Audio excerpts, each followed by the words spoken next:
Hind go'shtida xavfli virus aniqlandimi? O'zbekiston nega importni to'xtatdi?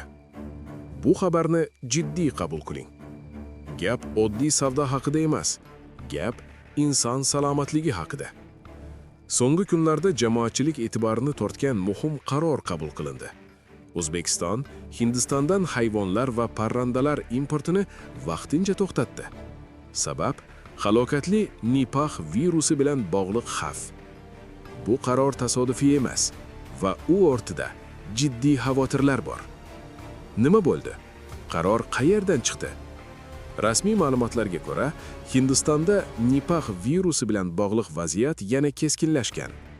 Shu fon ortida O'zbekiston bosh davlat veterinariya inspektori ba'zi tovarlarni import qilishni vaqtincha taqiqlash to'g'risidagi qarorni imzoladi.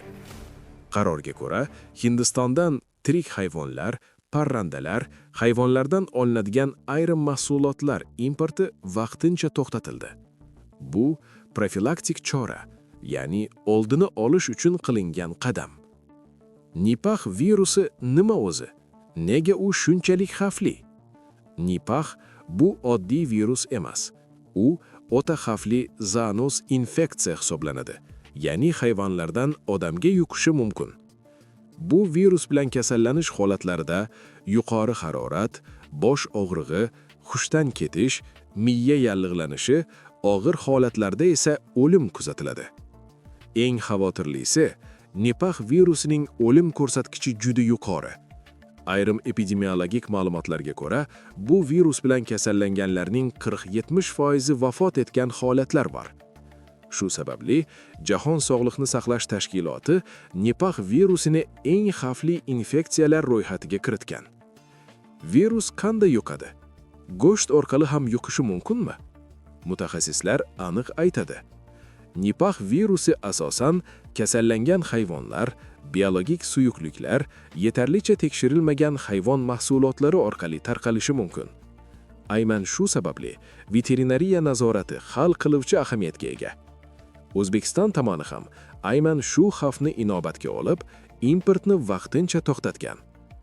Bu yerda muhim jihat bor. O'zbekistonda Nipah virusi qayd etilmagan, lekin xavfni kutib o'tirish emas, oldini olish tanlangan. Bu qaror aholi uchun nimani anglatadi? Eng avvalo, vahimaga hojat yo'q.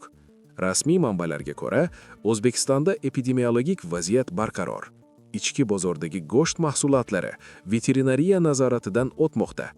Savdo nuqtalaridagi mahsulotlar tekshiruv ostida.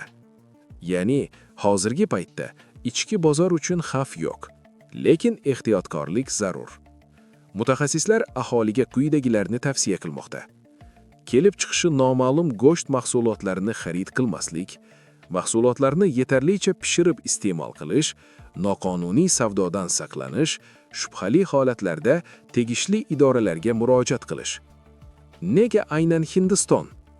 Hindiston chorvachilik rivojlangan davlatlardan biri, lekin ayni paytda u yerda Nipah virusi vaqti bilan qayd etilib keladi.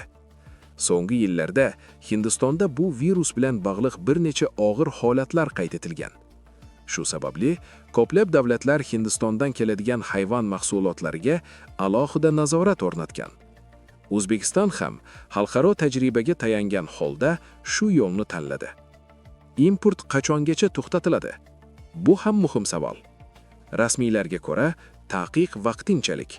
Vaziyat to'liq o'rganilgacha, epidemiologik xavf baholangacha, xalqaro veterinariya tashkilotlari xulosalari olingacha qaror qayta ko'rib chiqiladi. Ya'ni bu doimiy emas, lekin xavf saqlanib turgan paytda bekor qilinmaydi. Xulosa, bu nima degani? Bu degani, davlat vaziyatni nazorat qilmoqda. Xavf oldindan to'xtatilmoqda. Aholi salomatligi ustuvor. Bu qaror vahima emas, bu mas'uliyat. Bugun qabul qilingan ehtiyot chora ertaga katta muammoni oldini olishi mumkin. Iltimos, shu axborotni yaqinlaringizga yetkazing. Lekin noto'g'ri talqin qilmang. Vahima emas, ogohlik tarqating. Sog'lik eng katta boylik. Uni asrash esa har birimizning burchimiz.